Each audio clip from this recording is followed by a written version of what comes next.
Le Big Bang a eu lieu il y a 13,8 milliards d'années. Malheureusement, nous n'étions pas là pour le voir. Et en même temps, nous n'aurions pas vu grand-chose, car pendant 380 000 ans, c'était le noir complet. Puis, un jour, on vit apparaître les premières lumières de l'univers. De ces lumières, il reste encore aujourd'hui des traces, que l'on appelle le fond diffus cosmologique. Il contient d'inestimables informations sur les premiers millénaires de notre univers. Étudier le fond diffus cosmologique, c'est compliqué, car en regardant le ciel, ni vous ni moi ne pouvons le voir. Par chance, certains détecteurs le peuvent. J'ai nommé les thermomètres. On les embarque à bord de satellites et on leur demande des mesures très précises. Tellement précises que la chaleur des thermomètres elle-même altère les mesures.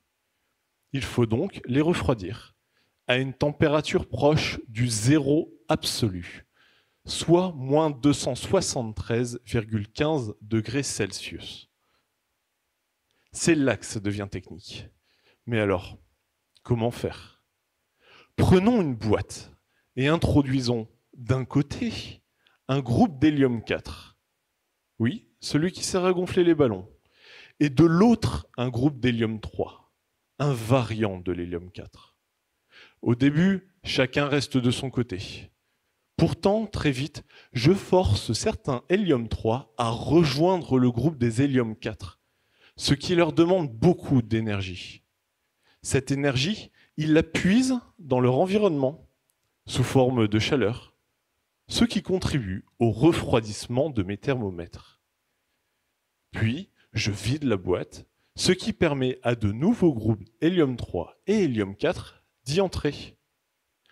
Lorsqu'il n'y a plus d'hélium 3 et d'hélium 4, mes thermomètres se réchauffent et ne sont donc plus capables de détecter les traces du fond diffus cosmologique. Et dans l'espace, c'est difficile de se réapprovisionner en hélium. Je travaille sur une solution qui permettra au thermomètre de fonctionner indéfiniment. Pour cela, je sépare le mélange hélium 3 et hélium 4 en de nouveaux groupes à réinjecter dans ma boîte. Cette nouvelle technologie permettra d'obtenir une quantité gigantesque de données sur le fond diffus cosmologique.